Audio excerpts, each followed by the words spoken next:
오늘 새벽에 함께 볼 말씀은 마태복음 17장 9절에서 13절까지 말씀 우리 같이 보겠습니다. 마태복음 17장 9절에서 13절까지 말씀 한 목소리로 읽겠습니다. 그들이 산에서 내려올 때에 예수께서 명하여 이르시되 인자가 죽은 자 가운데서 살아나기 전에는 본 것을 아무에게도 이르지 말라 하시니 제자들이 물어 이르되 그러면 어찌하여 서기관들이 엘리야가 먼저 와야 하리라 하나이까? 예수께서 대답하여 이르시되 엘리야가 과연 먼저 와서 모든 일을 회복하리라.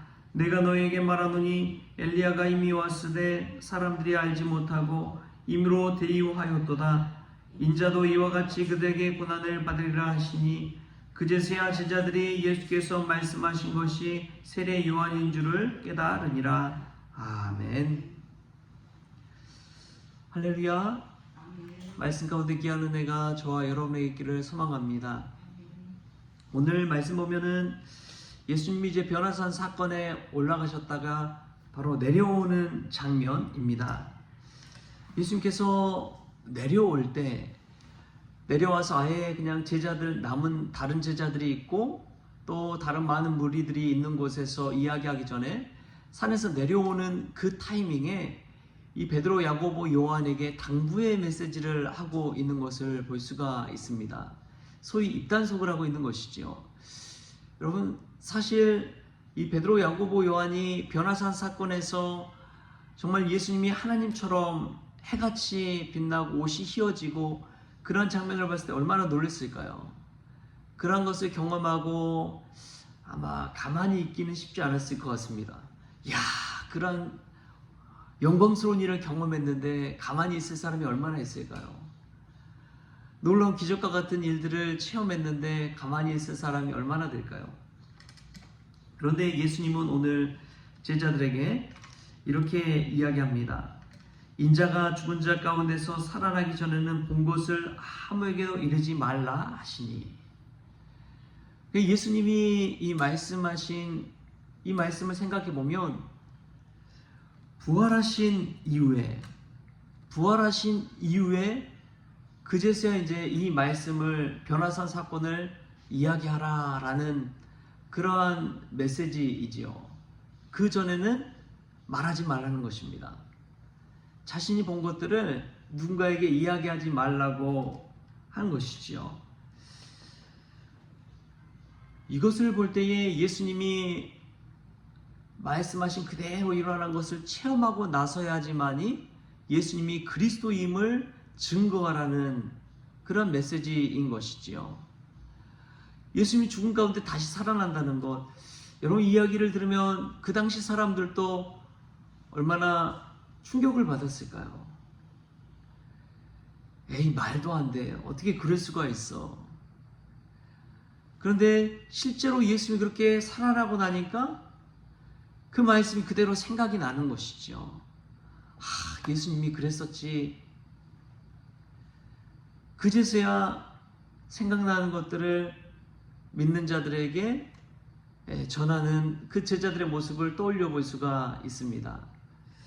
저는 이 말씀 읽는데 요즘 가장 핫한 축구 선수가 또 손흥민 선수잖아요. 근데 손흥민 선수가 인터뷰 가운데 그런 이야기를 한 적이 있습니다.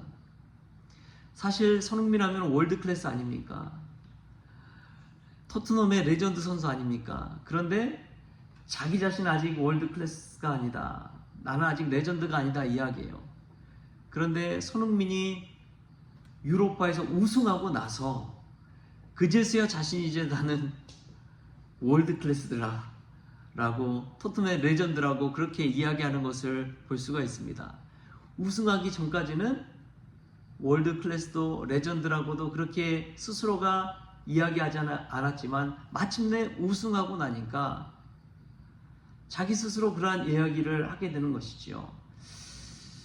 여러분, 예수님도 가장 확실하게 그리스도다라고 말할 수 있는 것은 부활하신 이후였다는 것입니다.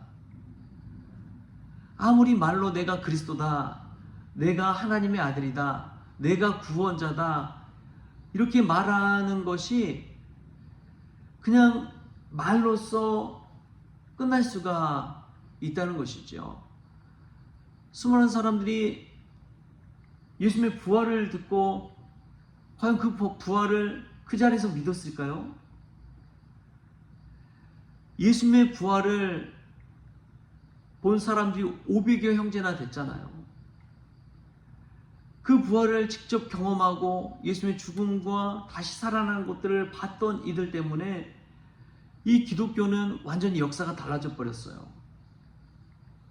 어떻게 겁쟁이 제자들이 자신의 목숨을 걸고 예수님을 증거할 수 있었겠습니까? 부활이 아니고는 설명할 수가 없는 거예요. 그러니까 예수님께서 이 부활에 대해서 직접 경험하고 체험하기 이전에는 아무에게도 이르지 말라 당부한 것이지요. 여러분, 수천 마디 말보다 한 번의 행동으로 보여주는 것이 얼마나 큰 힘이 있는지요. 말로써 나를 아무리 믿음이 많은 사람이다, 믿음이 충만한 사람이다 이야기해도 정말 매일매일 기도의 자리에 나와서 기도하는 사람, 숱한 고난과 절망이 찾아와도 기도하는 사람, 하나님을 붙잡는 사람, 그런 사람을 몸소 체험할 때에 저분이야말로 참 믿음이 대단한 사람이다. 저는 삶 속에서 그렇습니다. 세상에서 성공해서 예수님 잘 믿는 사람이 있고요. 그런데 세상에서 실패하고 넘어졌는데도 끝까지 예수님 믿는 사람. 여러분, 어떤 사람이 더 대단한 사람일까요? 어떤 사람이 더 대단한 사람일까요? 후자 아닙니까? 정말 고난이 찾아오고 내가 가진 것 아무것도 없고 세상에서 철저히 실패를 맛봤음에도 불구하고 몸소 하나님 믿는 믿음을 끝까지 포기하지 아니하고 십자가 붙드는 사람, 그 사람이 정말 믿음 있는 사람 아닙니까? 내가 입으로 아무리 성경 말씀을 막 암송하고 달달 외우고 입으로 기도하는 것이 유창하고 방언을 하고 할지라도 고난 앞에서 넘어져 버리면 아무것도 아닌 거예요. 그런데 몸소 고난 속에서도 예수님 붙잡고 기도하는 사람, 끝까지 신실하게 신앙생활하는 사람, 여러분, 그 사람이 정말 믿음 있는 사람이구나 고백하게 되는 것이지요. 예수님은 이처럼 제자들에게 아무에게도 미리 말하지 말라고 이야기합니다.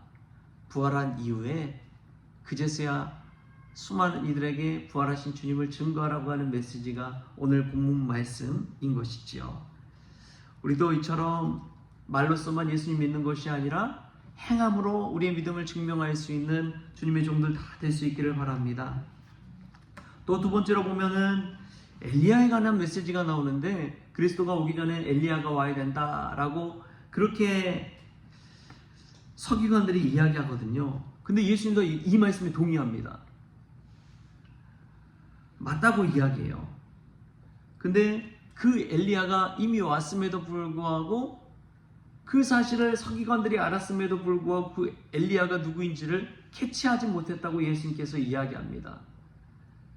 여러분, 서기관들이 엘리야가 미리 와야 할 것은 알았지만 그 엘리야가 누구인지는 알지 못했다는 사실, 이것을 기억하십시오.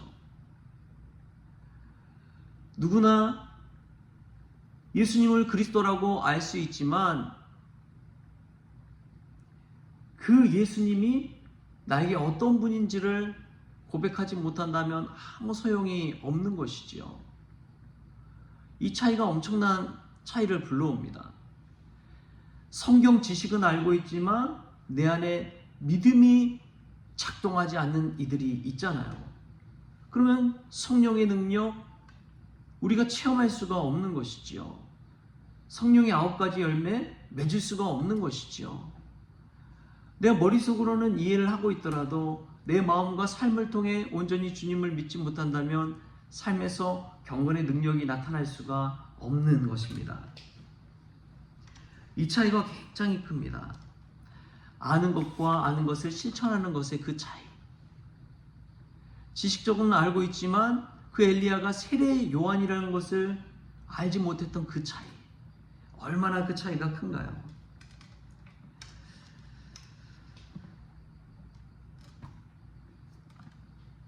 젊게 사는 방법이 있다고 합니다. 몇 가지가 있는데 이런 거예요. 첫 번째, 밥보다 채소를 먼저 먹는다면 혈당이 안정되어서 몸이 늙는 속도를 30% 줄여줍니다. 밥보다 채소를 먼저 먹을 수 있길 바랍니다. 더 젊어질 수가 있는 것이지요. 두 번째가 코로 숨쉬기. 코로 숨쉰다면 산소를 더 깊이 우리 몸속에 보낼 수가 있다고 합니다. 몸에 산소 공급이 원활해지니까 세포가 늙는 것을 더 늦춰준다고 합니다. 하루에 5분 정도 명상하는 것, 삶의 많은 일들을 내려놓고 잠깐 침묵하는 것, 그것은 우리의 스트레스를 줄여줘서 사람이 더 젊어지게 만들어 준다고 합니다. 자기 전에 스마트폰 보는 습관을 버리는 것, 이 블루라이트의 세포가 늙는 것을 줄여준다고 합니다. 양치질을 할 때 혀를 꼭 닦으라고 이야기합니다. 그럼 입속에 있는 염증을 줄여주는 효과 때문에 더 젊어지는 삶을 살 수가 있다고 합니다. 여러분, 방금 우리가 들은 이 방법을 우리의 삶 속에서 그대로 한번 실천해 보십시오. 이것을 듣고 아는 사람과 그대로 실천하는 사람의 나중에 젊어지는 효과가 확실히 달라질 것입니다. 아는 것과 실천하는 것의 차이가 바로 여기에 있는 것이지요. 서기관들은 알았습니다. 그리스도가 오기 전에 엘리야가 올 것을 알았습니다. 그러나 그 엘리야가 세례 요한이라는 것을 알지 못했습니다. 여러분, 우리는 어떻습니까? 예수님이 그리스도라는 것을 알고 있지만 그 그리스도를 믿음으로써 얼마나 우리 삶 가운데 경건의 능력, 하나님의 은혜를 체험하고 있습니까? 우리가 서기관과 같이 되는 그런 누를 범하지 않기를 바랍니다. 예수 그리스도를 온전히 믿음으로 삶 속에서 경건의 능력, 하나님의 은혜, 하나님 주신 축복을 누리면서 이전과는 다른 인생을 사는 그러한 저와 여러분 될 수 있기를 바랍니다. 그러한 은혜가 저와 여러분에게 있기를 주신 예수님의 이름으로 축원합니다. 기도하겠습니다. 참 좋으신 하나님, 감사합니다. 오늘도 하나님의 말씀을 듣는데 말씀을 듣고 그치는 것이 아니라 말씀을 들은 대로 순종하며 행할 수 있는 저희들 되기를 원합니다. 오늘 받은 말씀 속에서도, 오늘 들은 귀한 은혜의 말씀 속에서도 우리가 깨달아 알아야 될 것들, 또 삶 속에 실천해야 될 것들 주님 꼭 기억하게 하여 주셔서 말씀대로 살아갈 때 주님 안에서 참 축복의 삶, 은혜의 삶 살아갈 수 있도록 주님 주장하여 주시옵소서. 아무리 좋은 말씀과 지식을 알고 있을지라도 우리의 삶 속에 행하지 않는다면 아무 소용이 없다는 것을 깨닫게 하여 주시고, 오늘 받은 말씀 마음에 새기고 삶 속에 늘 실천하며 살아갈 수 있도록 주님 주장하여 주옵소서. 감사하며 예수님의 이름으로 기도하옵나이다. 아멘. 우리 주님이 가르쳐주신 기도로 오늘 새벽 기도를 마치겠습니다. 하늘에 계신 우리 아버지여, 이름이 거룩히 여김을 받으시오며 나라가 임하시오며 뜻이 하늘에서 이루어진 것 같이 땅에서도 이루어지이다. 오늘 우리에게 일용할 양식을 주시옵고 우리가 우리에게 죄진 자를 사하여 준 것 같이 우리 죄를 사하여 주시옵고 우리를 시험에 들게 하지 마시옵고 다만 악에서 구하시옵소서. 나라와 권세와 영광이 아버지께 영원히 있사옵나이다. 아멘.